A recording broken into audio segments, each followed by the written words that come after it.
पिछले 2 दिनों से उज्जैन सहित इंदौर, देवास जिले के कई इलाकों में लगातार हो रही बारिश के बाद क्षिप्रा नदी का जल स्तर बढ़ गया है, जिससे रामघाट स्थित कई मंदिरों में क्षिप्रा नदी का पानी अंदर तक चला गया। रामघाट पर पहुंचे श्रद्धालुओं को काफी परेशानी का सामना करना पड़ा।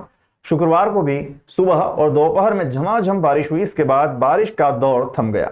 हालांकि दिन भर आसमान में घने काले बादल छाए रहे और सर्द हवाएं चलती रही। उज्जैन और आसपास के इलाकों में हुई बारिश से क्षिप्रा नदी का जल स्तर शुक्रवार को बढ़ गया। शहर में बीती रात करीब 1 इंच बारिश दर्ज हुई। शहर में अब तक कुल 22 इंच बारिश हो चुकी है। इंदौर में हुई तेज बारिश के बाद उज्जैन की क्षिप्रा नदी का जल स्तर बढ़ने लगा है। वहीं क्षिप्रा नदी के घाट पर पानी आ जाने के कारण मंदिर भी जलमग्न होने लगे हैं। मां क्षिप्रा नदी का आरती द्वार सहित रामघाट पर स्थित कई मंदिर डूब गए। फिलहाल जल स्तर बढ़ने के कारण किसी भी श्रद्धालु को स्नान करने के लिए नदी में जाने नहीं दिया जा रहा है। एसडीआरएफ और होमगार्ड की टीम द्वारा नदी पर जाने के लिए सख्त मना किया गया है। वहीं जो लोग पूजन करवाने आ रहे हैं उन्हें नदी से दूर रहकर पूजन करवाया जा रहा है। इधर जीवाजी वेधशाला के अनुसार पिछले 24 घंटे में 43 मिलीमीटर यानी करीब 2 इंच वर्षा दर्ज की गई है। अब तक शहर में कुल 554 मिलीमीटर वर्षा हुई है। दिन का अधिकतम तापमान 32.4 डिग्री और न्यूनतम तापमान 24.2 डिग्री सेल्सियस रहा। शहर और आसपास के जिलों में हो रही बारिश से क्षिप्रा का जल स्तर भी बढ़ गया है।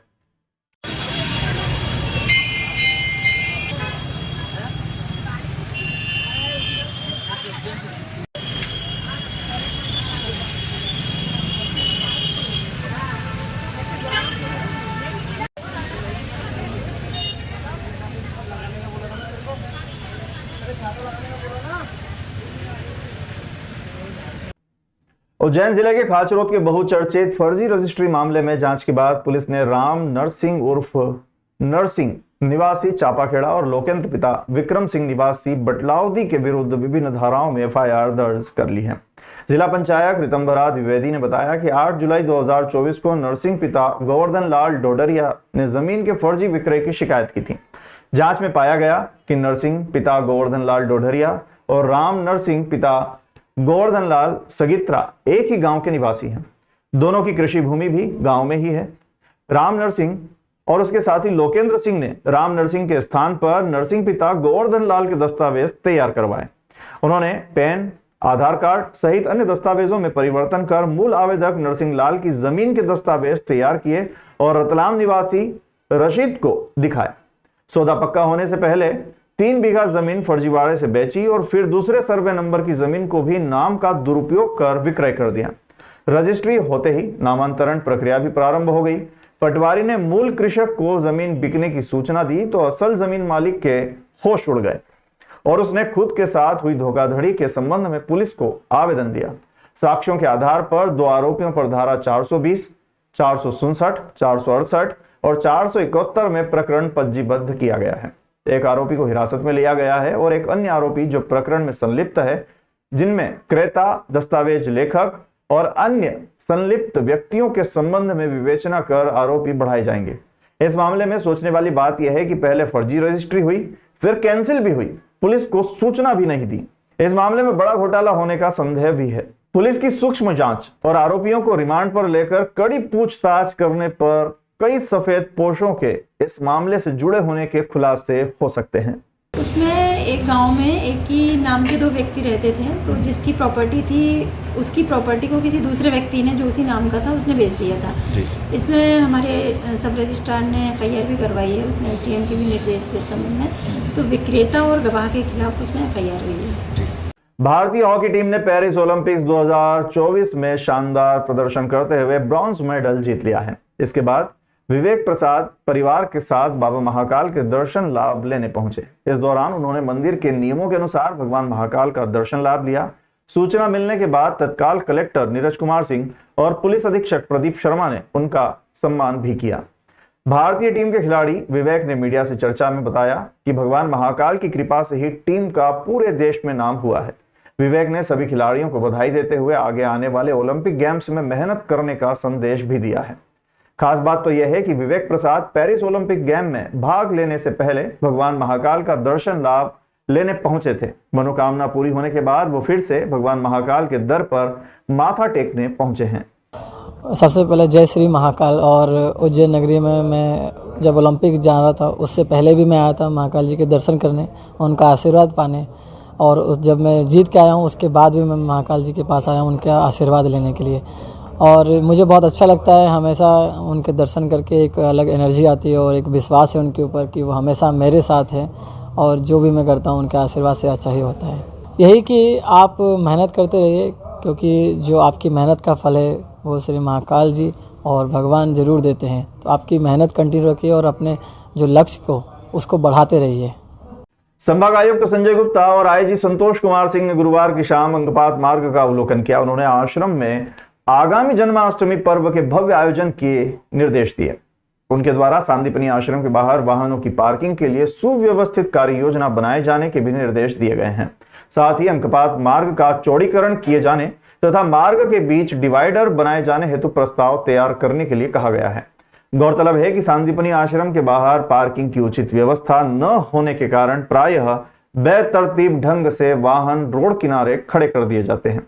इसी वजह से अंकपात मार्ग पर यातायात बाधित होता हुआ हर समय दिखाई देता है। साथ ही दर्शन के लिए आने वाले श्रद्धालुओं को भी काफी असुविधा महसूस होती है।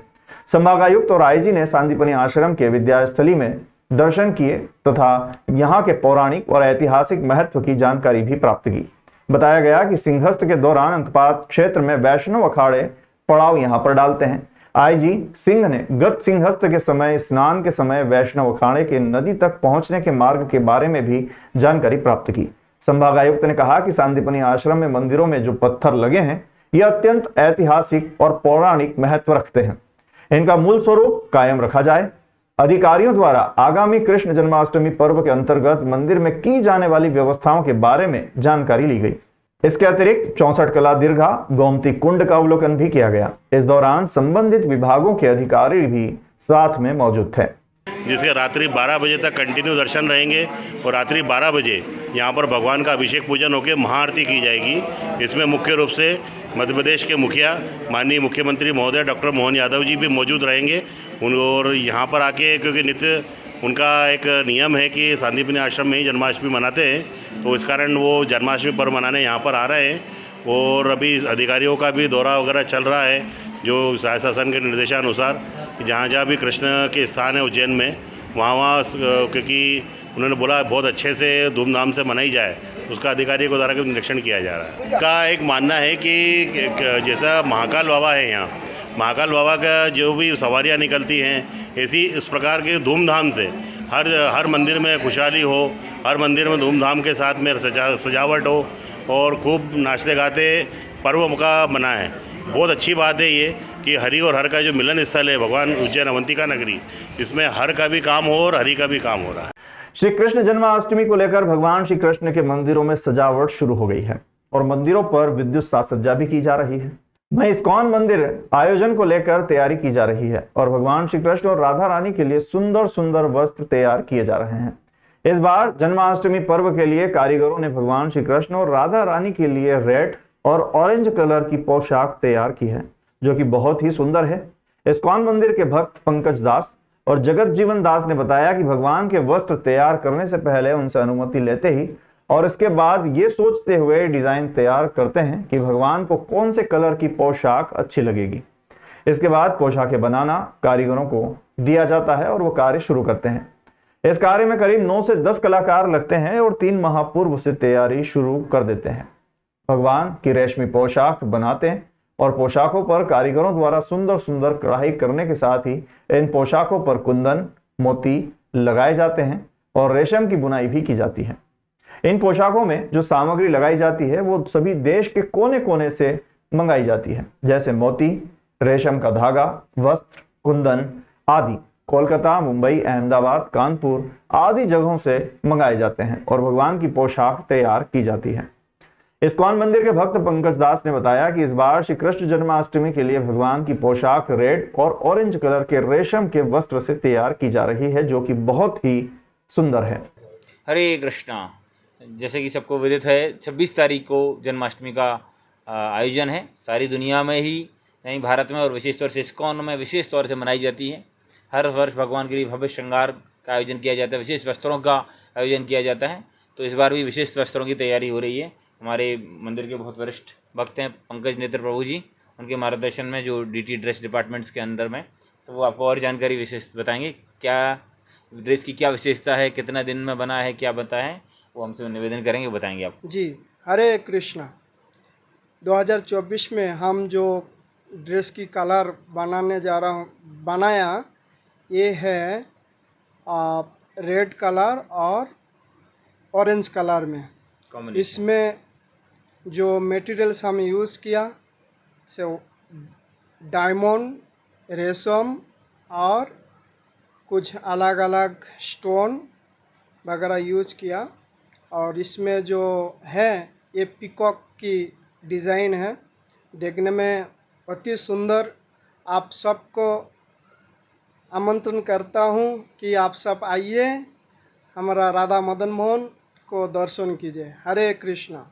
यस, हम जो सिल्क यूज करते हैं ये इस साल हम बेंगलुरु से लेके आए और हमारा लगभग 3 महीने से ऊपर ये डिज़ाइन तैयार करने में लगी सारी भक्तों को। लेकिन टोटल हम भक्त हैं 9 कारीगर मिल के बनाया। यस, कृष्ण जी का धोती जो बनाया हम वो रेड कलर की, और उनका जो उत्तरी होती है वो हम ऑरेंज कलर की बनाए। और राधा जी के लिए हम बनाए ऑरेंज कलर की उनका लहंगा।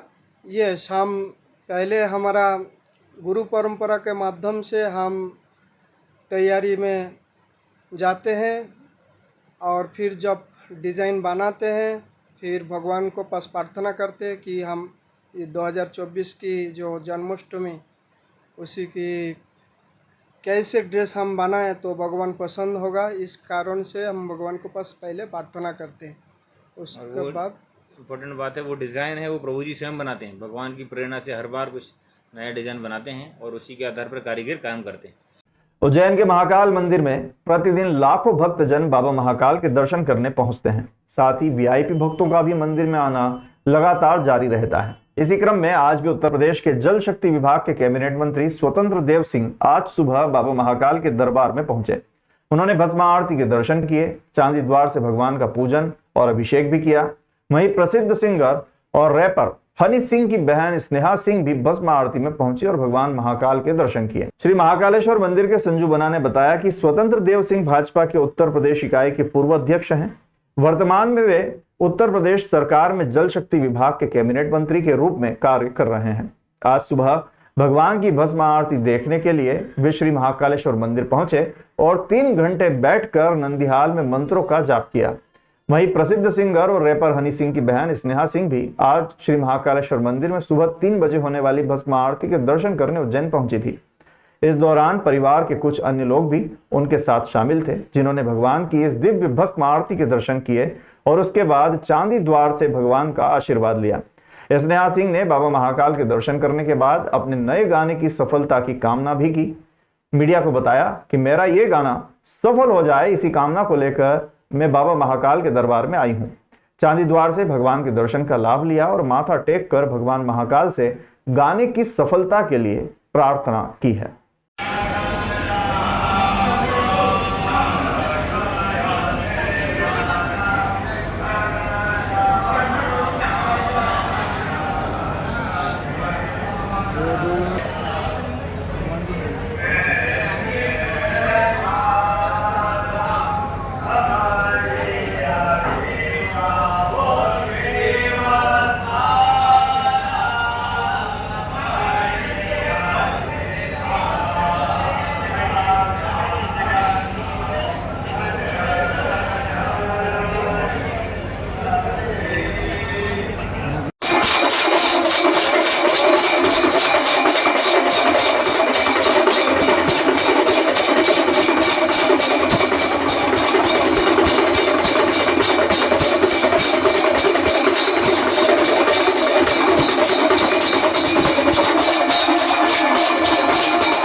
26 तारीख को रिलीज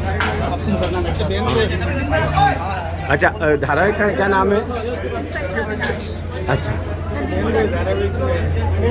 महाकालेश्वर महाराज और महाकाल का हम सब पूरे देशवासियों का आशीर्वाद और बाबा के कारण ही गरीबों के कल्याण के लिए, गरीबों की खुशहाली के लिए प्रभु का आशीर्वाद आदरणीय नरेंद्र मोदी जी पर, यहाँ के मुख्यमंत्री आदरणीय योगी जी के ऊपर और उत्तर प्रदेश के मुख्यमंत्री और यहाँ के मुख्यमंत्री मोहन सिंह यादव आशीर्वाद बना रहे हैं और इसी तरह गरीबों की सेवा करते हैं। बड़नगर थाना क्षेत्र के ग्राम रूणीजा के माधोपुर क्षेत्र में 3 बच्चे इमली के पेड़ के नीचे खेल रहे थे। तभी वहां बंदर आपस में झगड़ा करते हुए नीचे गिरे और पेड़ के नीचे खेल रहे बच्चों में से एक बच्चे को अपना शिकार बना लिया और उसे एक बंदर ने काट लिया। कृष्णा ने बताया कि बच्चों का नाम विकास है, जिसकी उम्र 7 साल है। विकास को पैर में 2 जगह पर बंदर ने काटा है, जिसके बाद परिजन उसे उपचार के लिए उज्जैन के जिला अस्पताल लेकर आए, जहां डॉक्टरों द्वारा उसका उपचार किया जा रहा है। बच्चों के पैर में 10 से 12 टाके आए हैं। वहीं परिजनों ने वन विभाग की टीम से बंदर को पकड़ने की बात कही है।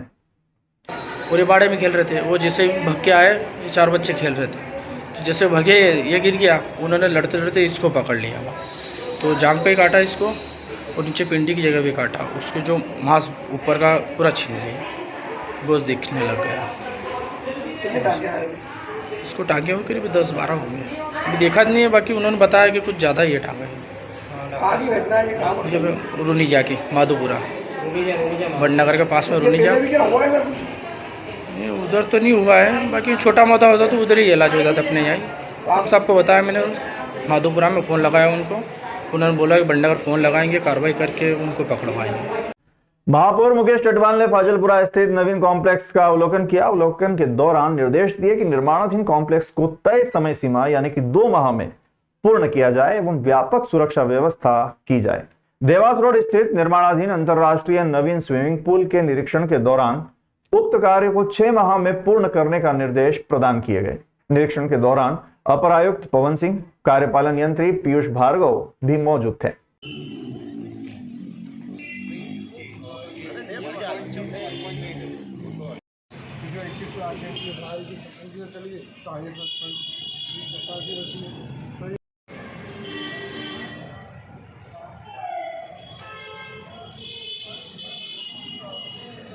हमारे उज्जैन नगर पालिका निगम द्वारा जो फाजिलपुरा में कॉम्प्लेक्स बनाया जा रहा है वो, और ये स्विमिंग पूल का काम काफ़ी दिनों से चल रहा है। इस काम की प्रगति को देखा, इसमें कहाँ पर जो दिक्कतें आ रही है उन सारी दिक्कतों को दूर करते हुए उनको निर्देश दिए कि इस सारे कामों को 6 माह में पूरा किया जाए। महिदपुर तहसील के ग्राम कढ़ाई में अति प्राचीन लक्ष्मी नारायण जी का मंदिर है, जहां पर समाज सेवी विजय सिंह गौतम ने अपनी ओर से मंदिर समिति को ध्वनि विस्तारक यंत्र भेंट किए हैं। समाज सेवी विजय सिंह गौतम ने सर्वप्रथम भगवान लक्ष्मी नारायण जी के दर्शन कर उनकी पूजा की। मंदिर समिति के द्वारा समाज सेवी का साफा बांधकर और पुष्पमाला पहनाकर स्वागत सम्मान किया गया। साथ ही मंदिर समिति ने समाज सेवी का आभार भी माना है। उन्होंने बताया कि काफी समय से मंदिर में ध्वनि विस्तारक यंत्र की आवश्यकता थी, जिसे आज समाज सेवी विजय सिंह गौतम की ओर से पूर्ण किया गया है। लाउड स्पीकर का सेट इस ग्राम पंचायत हमारी कढ़ाई में और इस लक्ष्मी नारायण मंदिर में तूफान सिंह और पूरे उनके परिवार और पूरे हमारे ग्रामीण जनों की ओर से उनके एक शॉर्ट निवेदन पे मैंने तुरंत तूफान से कहा कि तूफान हम सब लोग आएंगे और तुम्हारे यहाँ ये हम दान करेंगे। तो आज के दिन हम सब लोगों ने लक्ष्मी नारायण मंदिर में सभी हमारे ग्रामवासी कढ़ाई के लोगों को एक ये छोटा सा सेट भेंट किया है। मेरी ओर से बहुत शुभकामना देता हूँ। और ये मंदिर में जहाँ लगेगा, सुबह हो या शाम हो, पंडित जी जहाँ पर हम लोगों के बीच में कोई रहता है नहीं रहता है तो भजन कीर्तन सुनने का हमारा भांजा रहता है यहाँ पर कल तूफान सिंह, और हमारे दाता रहते हैं यहाँ पर पवार साहब, वकील साहब, और हमारे पूरे सभी भाई और पूरे गांव के सभी युवा हमारे यहाँ पर। उनका था कि लक्ष्मी नारायण मंदिर में एक लाउड स्पीकर डीजे सेट नहीं था और उनकी भावना थी कि हम लोग मंदिर में पूजा पाठ करते हैं, आरती करते हैं तो निश्चित ही हमको मिलना चाहिए। तो मैंने कल ही कह दिया उसको कि कल हम तुम्हारे पास कल की तारीख में 5 बजे तक पहुँचेंगे। आज हमने यहाँ पर माइक सेट, पूरी चिलम और उसके पूरे इंस्ट्रूमेंट्स होते हैं जो हमारे लाउड स्पीकर के और हमारे जो भी साउंड सिस्टम का, वो पूरा साउंड सिस्टम आज हमने दिया है। और ये मैं शुभकामना देता हूँ, बधाई देता हूँ यहाँ के हमारे गणमान्य नागरिक गणों को, जिन्होंने मुझे याद किया। इन्होंने आज मेरा सम्मान भी किया। मैं कड़ाई गांव के एक एक युवाओं का, एक एक हमारे बड़े वरिष्ठ लोगों का, यहाँ के पटेल साहब का, यहाँ के हमारे दाता हुक्म पवार साहब का, सबका बहुत स्वागत करता हूँ, अभिनंदन करता हूँ, बधाई देता हूँ कि आज हम सब लोगों को यहाँ पर मौका मिला। लक्ष्मी नारायण मंदिर में जन्माष्टमी के पहले रेडियो बजना था, तो निश्चित रूप से आज वो रेडियो का भी शुभारंभ हम लोगों ने डीजे साउंड का किया है और मैं बहुत बहुत बधाई देना चाहता हूँ। जय हिंद, जय भारत।